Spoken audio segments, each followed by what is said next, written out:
সম্পূর্ণ আমি কুইটে নিছি, ভেন্ডি কুইটে নিছি, চাল কুমড়া, আম, পেঁয়াজ, কাঁচামরিচ, মুরগি, মাছ। এখন আমি ভিনেগারে দিয়ে করলে আর কি গন্ধটাও আসে না, এই লাগে। এখন আমি ভিনেগার দিয়ে দেবো। চাল কুমড়াটা ভাপ দিয়ে নিতে আসি। তারপর ভেন্ডিটা কিন্তু হালকা করে গরম হয়ে গেছে। এখন মাছটা দিয়ে দেবো। এটা তা আমি আমটক রান্না করার জন্য এখানে আদা রসুন দিয়ে দিচ্ছি। এখন দিয়ে দেবো লবণ, দিয়ে দিলাম হলুদের গুঁড়া, দিয়ে দেবো ধনিয়া জিরার গুঁড়া, মরিচের গুঁড়া। সেদ্ধ হতে থাক।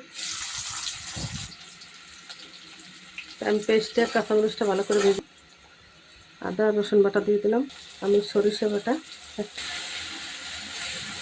রসটা কিন্তু ভাজি হয়ে গেছে। এখন দিয়ে দেবো হলুদের গুঁড়া, মরিচের গুঁড়া, ধনিয়া জিরা, লবণ। পুড়ে না যায় এই জন্য আমি দিয়ে দেবো একটু পানি। সুন্দরভাবে আমি কষাই নিচ্ছি।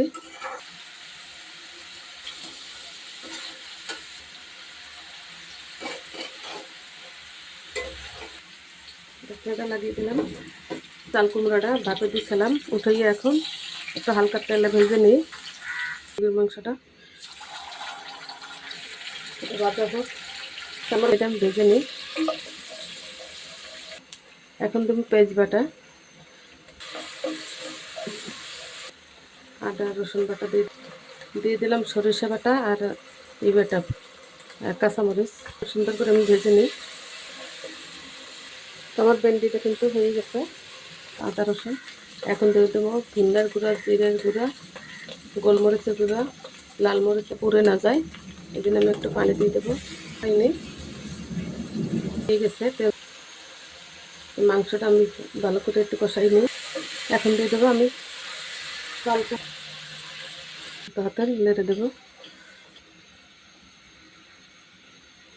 মাংস কিন্তু হয়ে গেছে। এখন দিয়ে দেবো জিরের গুঁড়া, দিয়ে নামাই ফেলবো। তো টক আর দিয়ে দেবো পেঁয়াজ আর রসুন কুচি। পেস্টটা রসুনটা আমি ভেজে নিই। দিয়ে দেবো কয়েকটা পাঁচফোড়নের মশলা। এখন এটা ভালো করে ভেজে নিই। তোমার রসুন আর পেস্টটা কিন্তু ভাজি হয়ে গেছে। এখন দিয়ে দিলাম